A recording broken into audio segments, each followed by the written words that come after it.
Awal mondok di usia 13 tahun atau masuk kelas 1 MTS ya. Itu udah memilih mondok. Orang tua juga mendukung untuk masuk pondok. Anak yang nawarin sama orang tua, "Ma pengen kerja," gitu. "Kerja apa?" "Pokoknya cari ini aja deh kerja." Karena zaman itu senang banget kalau kita punya penghasilan sendiri gitu. Ketika pertama kali nginjain kaki ke Mas Pas kayak nggak nyangka aja gitu ya, karena sebelumnya nggak pernah ke kota gitu ya. Keberkahannya. Mungkin sekarang kita lebih akrab sama orang tua. BBM Bincang bareng Mapas. Assalamualaikum sahabat Quran se-Indonesia. Jumpa lagi bersama saya Kak Ul di podcast BBM Bincang bareng Mafas. Masya Allah, nggak bosan-bosan nih saya nemenin teman-teman di podcast BBM untuk menghadirkan santri-santri Maskan Hufat yang luar biasa. Kita udah mendatangkan banyak santri-santri Maskan Hufat yang hebat-hebat banget. Dan ternyata Maskan Hufat ini nggak habis dengan orang-orang hebat. Di Maskan Hufat nih banyak orang-orang hebat, salah satunya bintang tamu kita, narasumber kita pada podcast kali ini. Beliau adalah seorang santri dulunya, alumni Mafas Medan. Beliau ini dulunya adalah guru saya di Maskan Hufat Batam. Suaranya bagus, kemudian ngajar tahsin, ngajar bahasa Arab. Masya Allah luar biasa, dan beliau adalah musrifah tentunya yang nerima hafalan teman-teman begitu.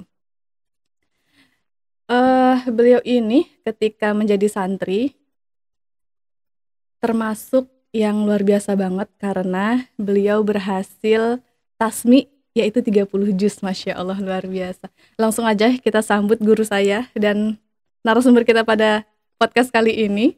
Assalamualaikum Ustazah Rizka. Waalaikumsalam warahmatullahi wabarakatuh. Grogi, ini kali kedua. Harusnya saya yang grogi. Kali kedua berhadapan langsung dengan guru ya. Kemarin sempat dengan Ustazah Litia, sekarang Ustazah Rizka yang juga Masya Allah luar biasa. Sehat Ustazah? Alhamdulillah sehat.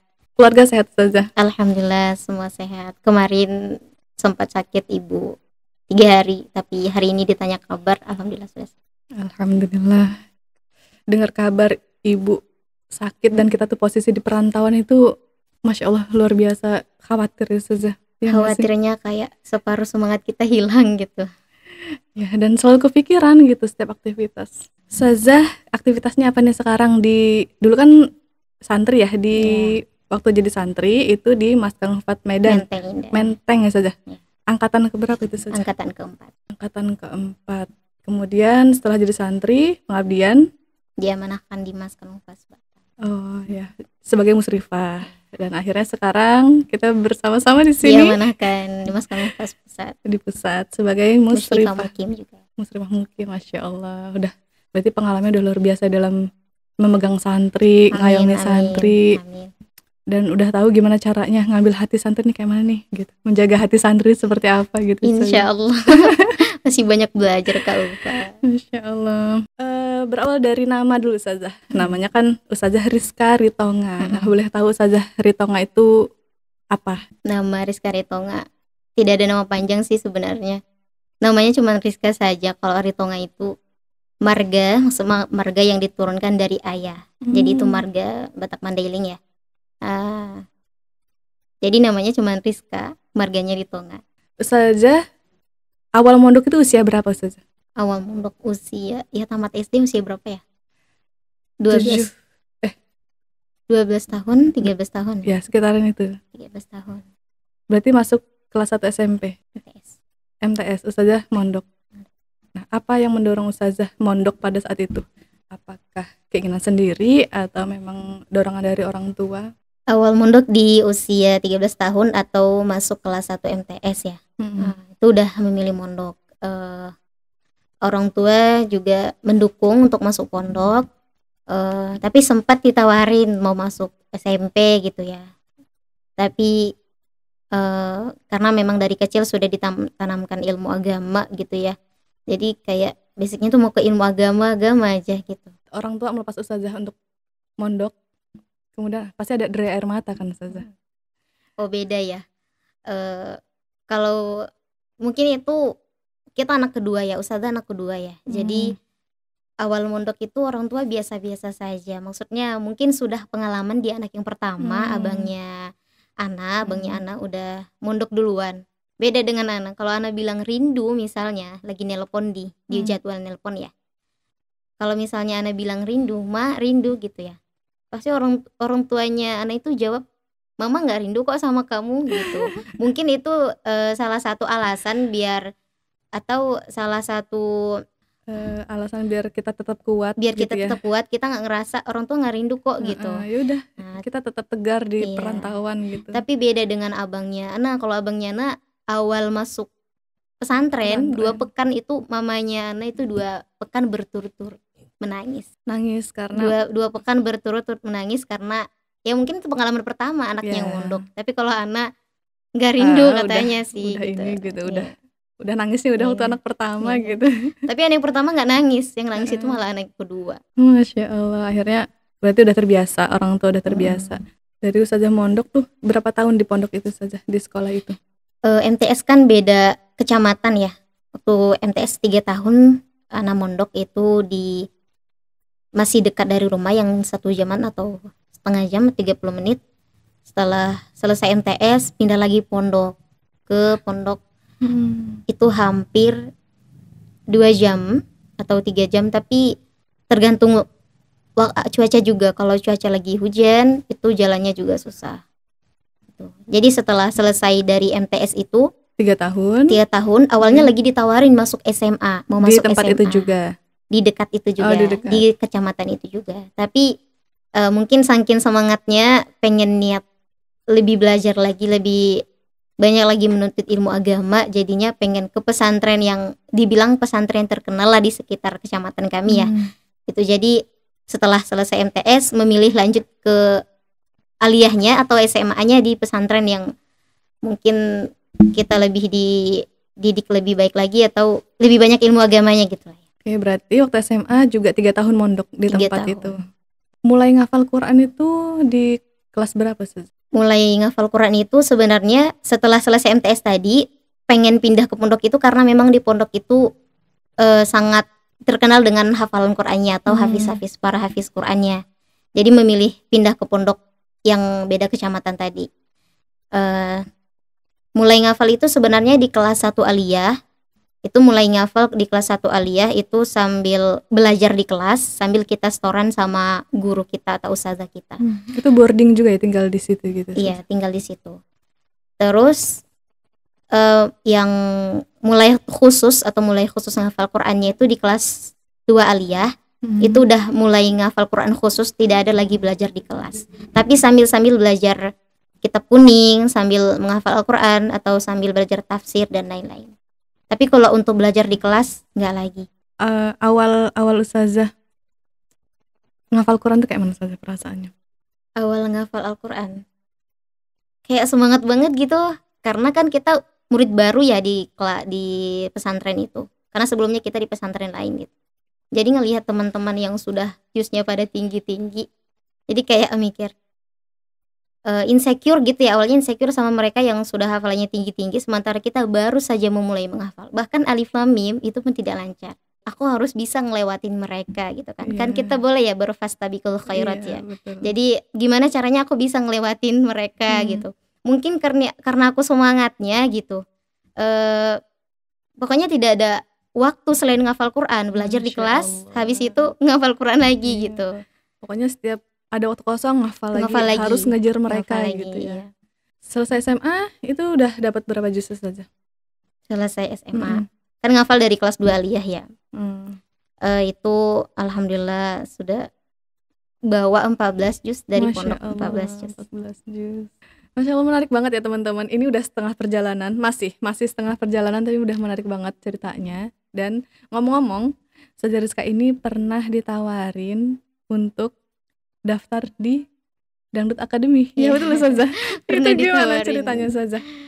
Tapi nggak sempat ada pendaftaran sih, tapi ditawarin gitu. Mungkin itu salah satunya nguji kita atau kita masih mau nggak sih melanjutkan menghafal Quran ini gitu. Oh, itu posisinya Ustazah sudah selesai SMA. Sudah selesai SMA. Berarti udah dapat 14 juz itu, Iya. kemudian ada tawaran, nih suaranya bagus nih, Iya. boleh nih kayak gitu kan. Memang suara Ustazah Rizka tuh bagus. Ada teman-teman murtalnya di YouTube Maskan Hufat channel, nanti boleh dicek. Karena memang dari kecil itu kan orang tua ya zaman-zaman dulu ya suka masangin lagu dangdut Rita Sugiarto atau Rhoma Irama dan Iya, tahu. dangdut yang lain gitu kan. Jadi Orang dari tua aku kecil juga itu ngafal lagu dangdut gitu. Ya karena yang waktu kecil yang diperdengarkan itu. Dangdut. Ya, Jadi udah besar ya denger itu ya tahu Iya. gitu karena pernah denger. Terus ada masa kecil itu kan saking hobinya nyanyi ya, nyanyi dangdut. Itu nyanyi dangdut sama lagu Malaysia itu saking hobinya itu sampai ngafal satu album loh. Masya Saking pokoknya aku harus hafal nih lagu yang baru, aku harus hafal gitu. Harus hafal Beda ya. gitu. Makanya Masya jadinya Allah. ditawarin mau ikut audisi Dangdut Academy enggak gitu. Ya kan kalau di Dangdut Academy itu kalau misalnya kita menang mungkin banyak hadiah-hadiah entah Dengan hadiah-hadiah yang menggiurkan itu pasti kita bisa kaya dengan cepat nih, kaya ya. dengan bisa sukses lebih cepat nih gitu dengan jalur yang ini gitu. Oke. Jadi waktu itu sempat ditawarin sama siapa Ustazah? Tawarin. Ada keluarga yang Ada nawarin. salah satu keluarga yang Tapi milih nggak mau nolak, langsung nolak. langsung nolak tanpa pikir panjang. Artinya Allah masih menuntun ya Ustazah. Apa yang terbesit kok Ustazah nolak waktu itu? Maksudnya sayang dengan hafalan yang sudah ada atau malah takut nih kalau misalkan saya nyanyi dangdut nanti malah banyak orang yang terlena gitu. Kan kalau misalkan musik ya, Iya, karena lagi-lagi benar. musik gitu ya. Memang boleh, tapi kalau yang berlebihan itu yang tidak boleh. Sedangkan kita misal nih, Ustazah beneran jadi nih di Dangdut Academy gitu. Mungkin hanya nyanyi, tapi entah berapa kali rekaman itu diputar yang orang tuh dengar gitu ya. Intinya adalah ujungnya mungkin ke situ pikir Ustazah seperti itu ya. Dan mungkin di situ ada segi rezeki juga. Kan mungkin ada segi pengen ngebantu orang tua mungkin dari kita kayak nyanyi dangdut gitu ya. Tapi sebenarnya kita pikirkan lagi, mungkin rezeki itu bisa aja kita dapatkan mungkin dari Dangdut Academy atau lain sebagainya, tapi kita pikirkan lagi keberkahannya dari mana. Masya Allah. Untuk usia segitu dan pikirannya udah sampai situ tuh Masya Allah luar biasa loh Ustazah, Masya Allah. Akhirnya tolak seketika itu juga. Langsung ditolak. Sebelum ke Maskan, Ustazah sempat kemana-kemana dulu nggak? Daftar kuliah kah atau kerja kah atau memang langsung langsung ke Maskan gitu? Pernah kerja di rumah makan Holat. Holat itu nama rumah makan? Rumah makan Holat itu yang dari kayu, yang bisa dikikis kayunya terus disiram pakai bumbu, mungkin ada racikan bumbu tertentu ya. Terus nanti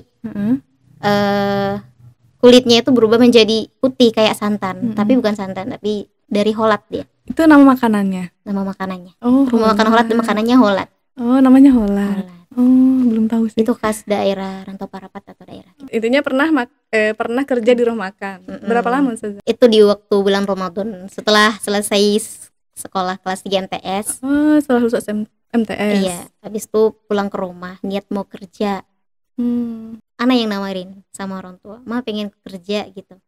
"Kerja apa?" "Pokoknya cari ini aja deh kerja." Karena zaman itu senang banget kalau kita punya penghasilan sendiri gitu. Jadi milih untuk kerja dulu. Ternyata di kerjaan itu ya tau lah, kita kan masih kecil ya. Terus ya bosnya nggak sesuai lah gitu, suka ngebentak-bentak.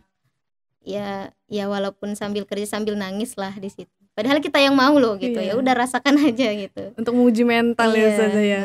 Merasakan dunia kerja itu seperti apa. Oke, jadi terus lulus MTS kerja. Kita balik lagi nih ke lulus SMA. Setelah lulus SMA, Ustazah punya planning apa pada saat itu? Kalau untuk Ana sih pengennya lanjut kuliah gitu ya. Karena ngelihat teman-teman pada kuliah. Jadi takut kita nganggur di kampung gitu ya. Jadi ngikutin jalur undangan dari pesantren. Awalnya izin sama orang tua, nggak diizinin. Mungkin di situ dari segi materi ya, dari segi ekonomi orang tua yang mungkin saat itu tidak nyanggupin ya. Jadi udah izin sampai nangis-nangis sama orang tua, tetap nggak diizinin. Akhirnya coba nelpon sama nenek. Jadi nenek cerita bahwasanya sebelum Ana naik kelas 3 Alia, nenek Ana sudah cari link-link penghafal Al-Quran. Udah merencanakan, Sudah merencanakan masa depannya Ustazah ini mau kemana iya. gitu. Karena mungkin nenek tahu mamanya Ana mungkin mikir orang tuanya nggak akan sanggup kalau dia kuliah. Akhirnya cari jaringan untuk yaudah kayaknya saya arahin untuk mondok aja deh gitu. Okay. Jadi udah sampai nangis-nangis nih izin sama orang tua, berkas nih udah dibawa mau ke lab komputer, sudah mau daftar gitu ya. Akhirnya telepon lagi nih orang tua, gimana mau boleh nggak, udah mau habis waktu nih harus daftar gitu ya.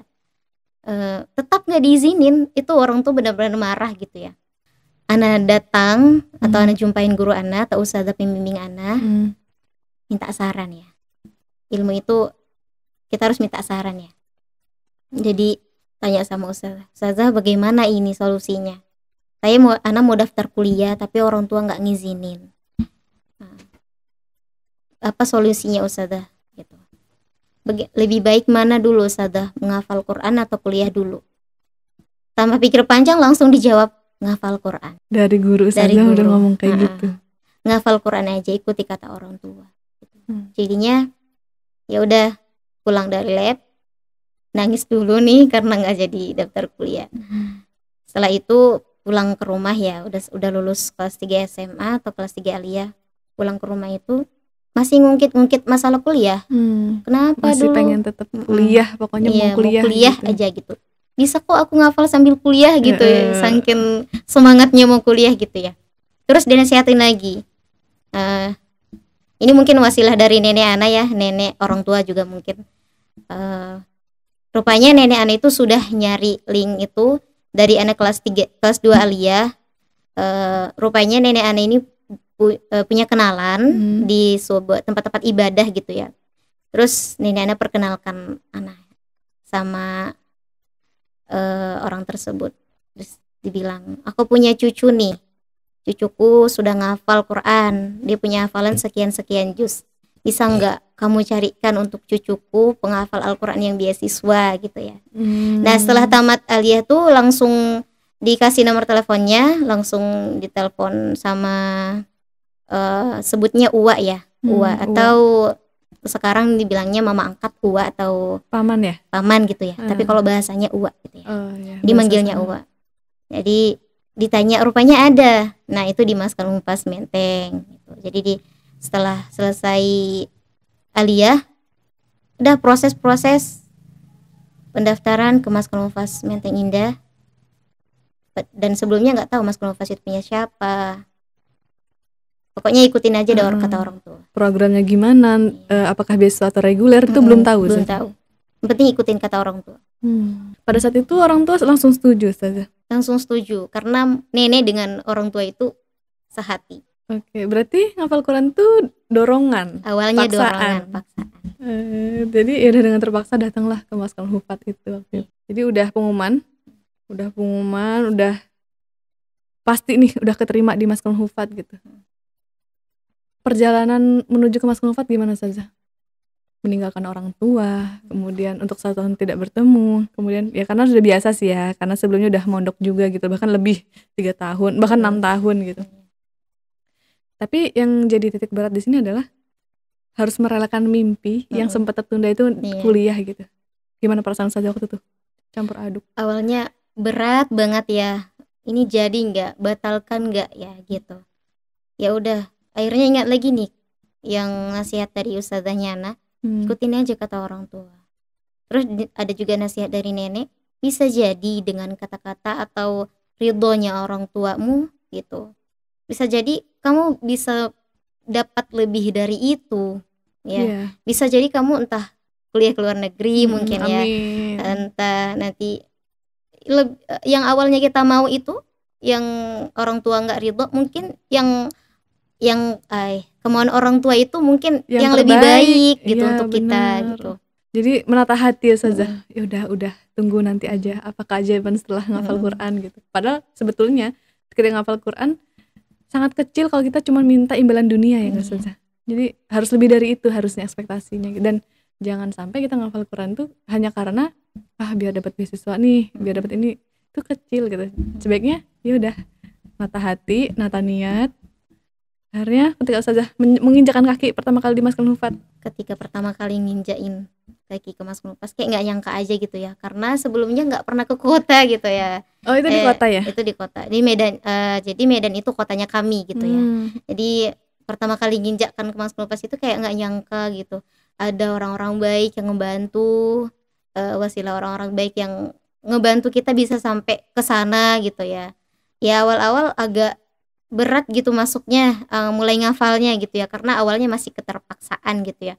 Tapi lama-lama kayak udah tahu gitu, udah kayak aku harus kalau kamu udah di tempat ini, ayo maksimalin dengan baik gitu. Jalanin apa yang ada, jiwa-jiwa perantaunya udah keluar lagi.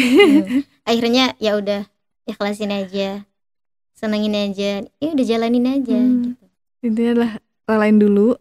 Siapa tahu yang terbaik adalah pilihan orang tua gitu. Ternyata benar. Hari ini gitu. Ternyata benar sampai ini, sekarang. Gitu. Menghafal Quran itu pasti nggak mudah saja. Dan kenikmatan yang kita sudah dapatkan itu tuh belum ada apa-apanya ketimbang balasan nanti di akhirat. Allah alam gitu ya. Nah pasti kan perjuangan kita untuk menghafalkan Quran itu nggak mudah saja. Nah waktu itu saja jadi santri berapa lama sih sudah selesaiin menghafal Quran? Alhamdulillah menyelesaikan hafalan Quran waktu itu ya selama 3 bulan. Masya Allah. Tapi 3 bulan dengan ya kan sebelumnya udah bawa hafalan ya 14 juz. Jadi tapi kalau di Maskan Hufat tetap ngulang lagi kan. Iya ngulang lagi dari awal. Tapi jadinya murojaah gitu. Oke, terus udah ngafal Quran. Mas kepikiran nggak ini gitu? Oh apain kuliah lah gitu, ngelanjutin cita-cita yang kemarin gitu. Iya, sempat kepikiran gitu saja. Sempat. Bahkan sampai sekarang orang tua itu nanya, gimana jadi kuliah tidak gitu ya. Udah ditanyain kayak udah gitu. Ditanyain sampai sekarang. Setiap kali nelpon ditanya mau kuliah, jadinya udah daftar belum gitu ya. Mungkin mereka yang semangat kalau aku mau kuliah. Dulu aku yang semangat mau kuliah ya. Jadi kebalikan. Dulu Ana yang semangat mau kuliah, tapi sekarang orang tua yang semangat pengen anak kuliah gitu. Ditanyain terus mau daftar di mana jadinya gitu ya. Tapi kayak belum dulu deh, tunda dulu. Padahal dulu ngebet banget. Kenapa Ustazah nggak pengen langsung kuliah pada saat itu? Kemarin ya, tahun kemarin. Iya, tahun kemarin nggak langsung kuliah. Mungkin nggak mau ngeberatin orang tua ya dari segi biaya. Maunya dari biaya sendiri atau cari nabung untuk biaya sendiri gitu ya. Jadi udah ntar aja kuliahnya gitu. Waktu ngabdi kan jadi musyrifah nih. Sempat ada drama saja waktu saja diberangkatkan ke Batam waktu itu. Apa ada pilihan-pilihan sebelumnya? Ada cerita di balik pengabdian saja? Awalnya kan kasih ini nih form yang mengisi mau ngabdi di mana gitu. Tapi Ana nggak ngisi mau kemana, ngabdi di mana, nggak mengisi. Terserah guru Ana mau letakin Ana di mana gitu. Waktu itu Umi nawarin gitu, mau di mana, mau ngabdi di mana, terserah Umi saja gitu ya. Terus beneran mau diletakkan di mana saja gitu ya kata Uminya. Ya Umi terserah aja gitu. Ternyata ditawarin di Batam, alhamdulillah udah langsung mau aja. Sami wa ta'na banget ya pokoknya. Hari ini saja menghadapi setiap hari sebanyak berapa puluh santri saja? 77 santri. 77 santri, Masya Allah.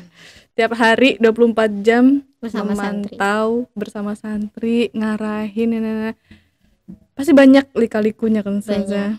Sempat merasa aku kuat gak ya menjalani ini gitu.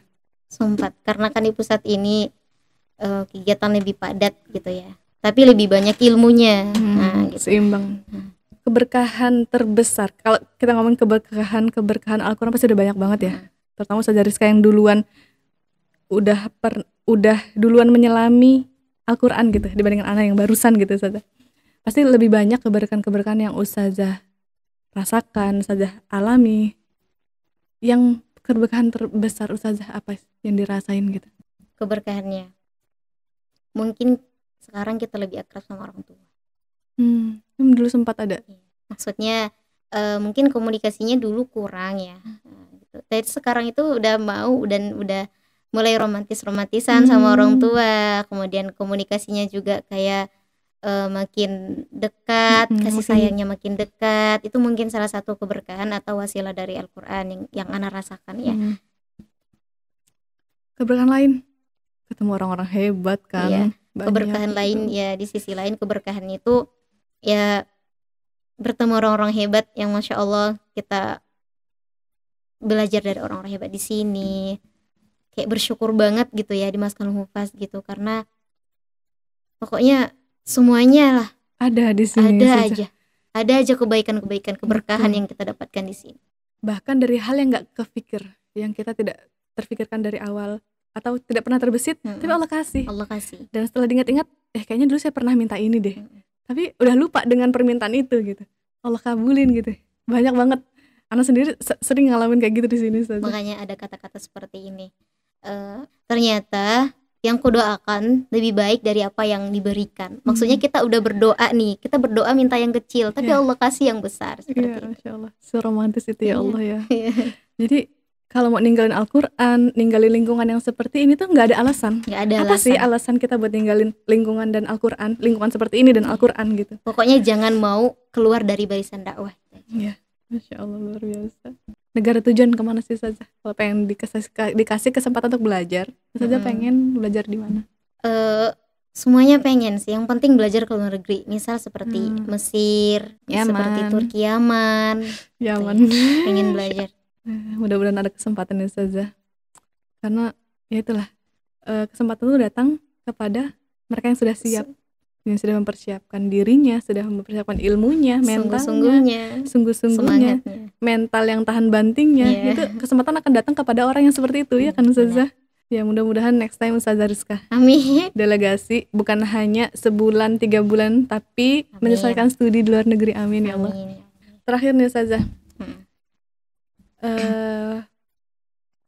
pesan untuk teman-teman yang sedang menyaksikan podcast, pesan bagi teman-teman yang sedang menghafalkan Al-Quran, yang sedang berjuang, mungkin di tempat yang belum mendukung atau bahkan ridho orang tua yang belum didapatkan gitu. Mungkin Ustazah bisa pesan ke teman-teman. Pesan dari Ana, dari Ustadz Felix Xiao, hidayah itu sesuatu yang paling berharga. Jangan dikira Allah memberikan hidayah berdasarkan logika kita, karena Allah punya logika sendiri. Apa logikanya?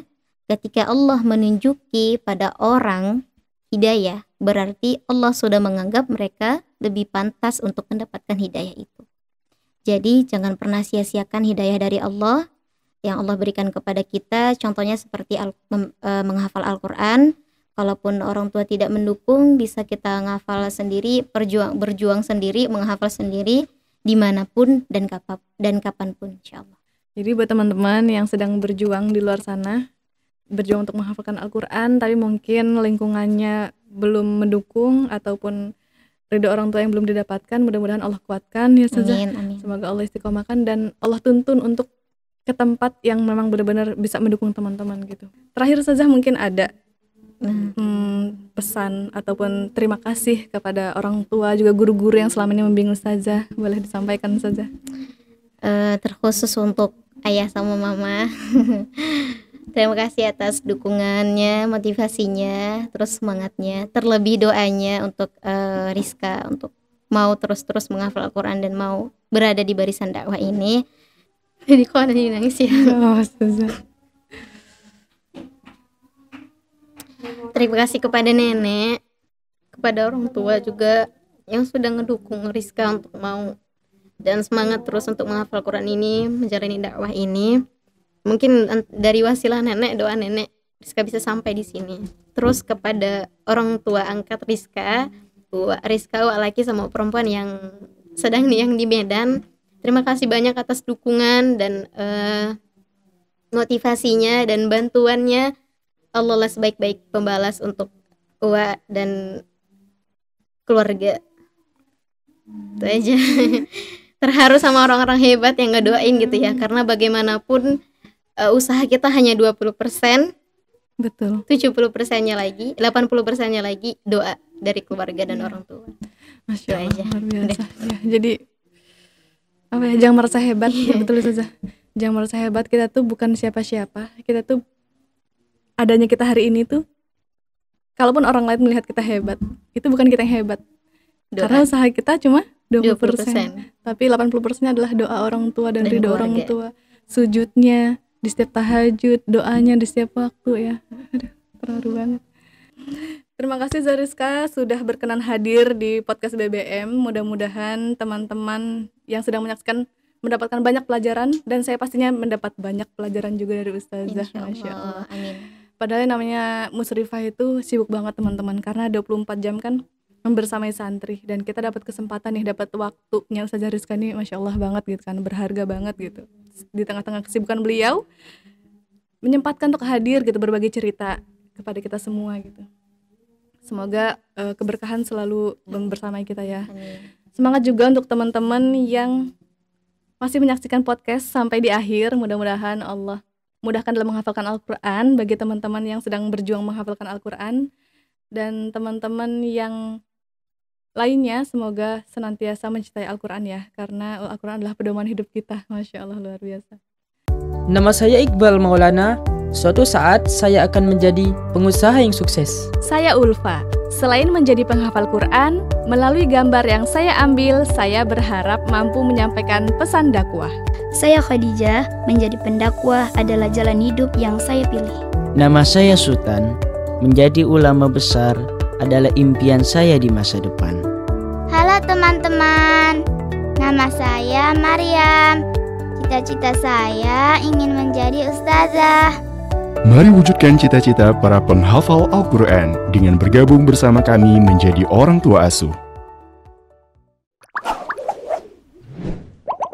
BBM Bincang bareng Mapas.